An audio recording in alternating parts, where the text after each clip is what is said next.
narito na naman tayo para sa isang napaka-sweet at nakakakilig na love story nila Kalingap Edu at Ate Viancy. Ulat mo ay aking makilala at kung ano ako'y tanggap mo na. Para sa pagpapatuloy ng ating love story ay ito ang continuation ng kanilang amusement park adventure. Sabi ko nga noong nakaraang video ay sobrang tagal nila makarating dito. Sila ay umabot ng 10 hours sa kanilang biyahe at nag-overnight pa sila sa isang lugar. Kaya naman yan ay makikita ninyo sa ating nakaraang video dahil marami din silang mga kilig moments at ginawa doon. Ngayon naman ay ang pagpapatuloy ng kanilang adventure. Una silang sumakay sa carousel at ngayon ay may bago na naman silang sasakyan. Talagang sana ay mag-enjoy ang EDC Love Team sa kanilang sasakyan at makikita natin kung gaano sila katapang.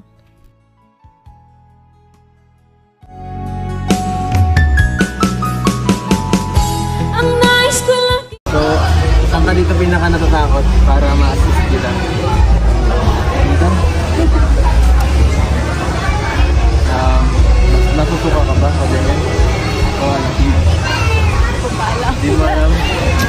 Nangayakap, pag natatakot. Hindi. Ayun na. Hawakan pa nila ang kamay mo pag nahirap ang ano ka. Ha? Bawal? Ayan na, lumipad na po tayo. Papunta na tayo sa langit. Papunta na tayo sa langit. Uy! Tumataas tayo. Grabe! Ha? Parang, ha? Kapit lang, ha? Kapit lang, kapit lang. Lumapit ka lang, lumapit ka lang. Ay! Uy! Wala! Mapira! Paano pa kaya doon?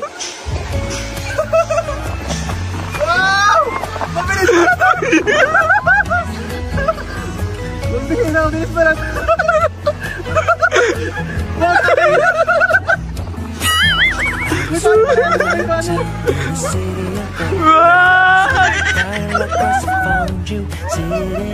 Ay! Ay! Ayoko na! Parang ayoko na sa kabila! Angat sa kabila na! Hindi tama lang, wala na. Nakakaino! Paano pa kaya sa kabila na? Kung ano ako'y tanggap mo na, hindi ka rin Makikita natin na napakapit talaga si Ate Viancy dahil parang nagulat siya at medyo nakakatakot nga ang ganitong rides. Ngunit parang mas makikita natin na mas kinakabahan si Kalingap Edu dahil mas malakas ang kanyang mga sigaw at nakakatuwa itong panoorin. Tama lang, wala na. Nakakaino! Paano pa kaya sa kabila na? Uy! Buhay na ko! Hindi ka na ako maimatay guys! Nakikita rin ba yun? Basta na tayo! Hindi ko na lang! Ay! Bibilang!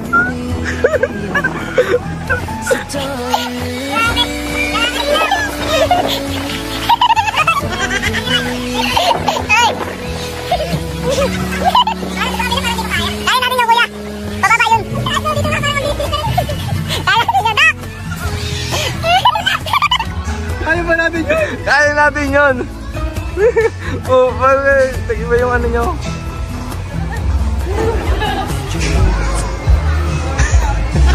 Tandaan mo tayo. Saan tayo next? Dark Costa. Ayaw na daw po niya doon sa may kabila. Gusto ba kaya ko dinahilot? Nakakatakot. Tayo. Desisyon. Oh, Romel, decision. Diyan. Kaya niya yan? Kaya ko yan. Desisyon. Masakay tayo? Kaya ko yan. Ayaw mo na? Kapiris din tayo.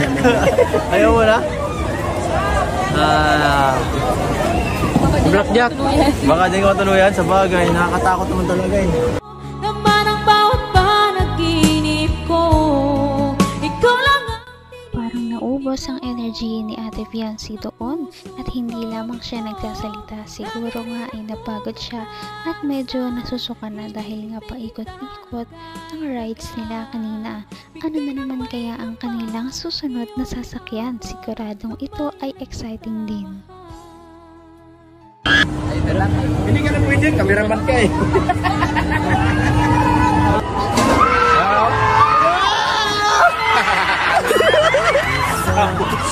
Hira yan! Kaya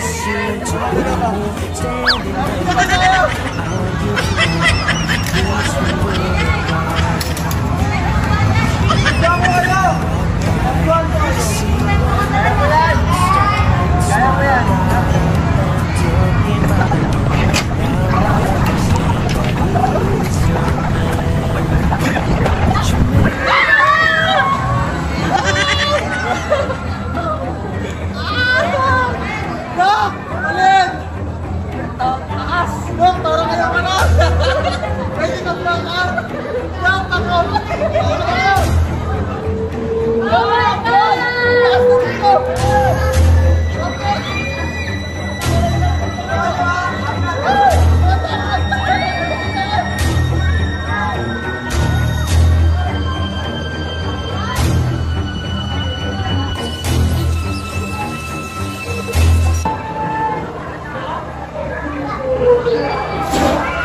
You make me weak in the and I believe in you and me. Hanggang wakas ay tayo ng dalawa. Palagi kang naman. Grabe at sobrang extreme pa rin talaga ng kanilang susunod na sinakyan. Pasimula pa lamang ang kanilang mga sinakyan kanina dahil ang sinakyan nila ngayon ay mas lalo talagang parang aalis ang kanilang kaluluwa sa kanilang katawan. Kaya din nag-e-enjoy ang mga viewers na makita sila dahil ngayon lang saksihan na ganito ang EDSI Love Team.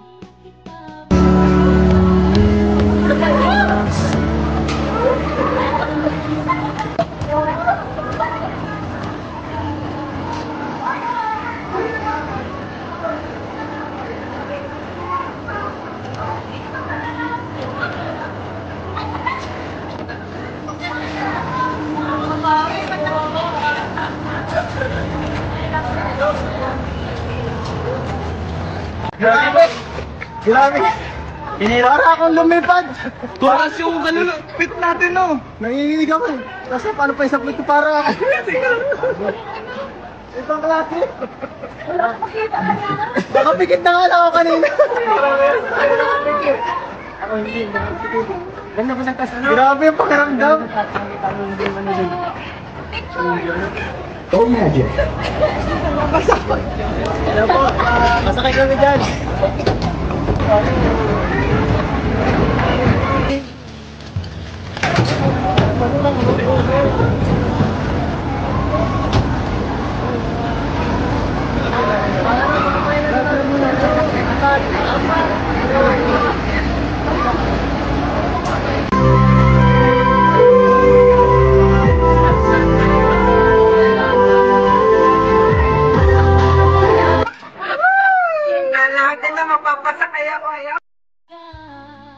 Sa kanilang susunod na sinakyan ay syempre mas grabe din ito, ngunit medyo mas okay na ito simula nung kesa sa kanina dahil ang tower na yon ay sobrang taas, ngunit ito ay nagsisway pa lamang. At ang kanilang mga sinakyan ay mas lalo pang magiging intense sa ating mga susunod na video at yan ay inyong abangan. Napaka-sweet talaga nila at napakabait ng tampalang ito kaya maraming sumusuporta. Kaya naman sana ipatuloy natin silang suportahan at mahalin si Viancy, si Kalingap Edu at ang Kalingap Team. Yun lamang at maraming salamat sa panonood. Abangan natin kung magkakatuluyan ba talaga si Kalingap Edu at Viancy. Hanggang sa muli! Bye! Ngayon'y abot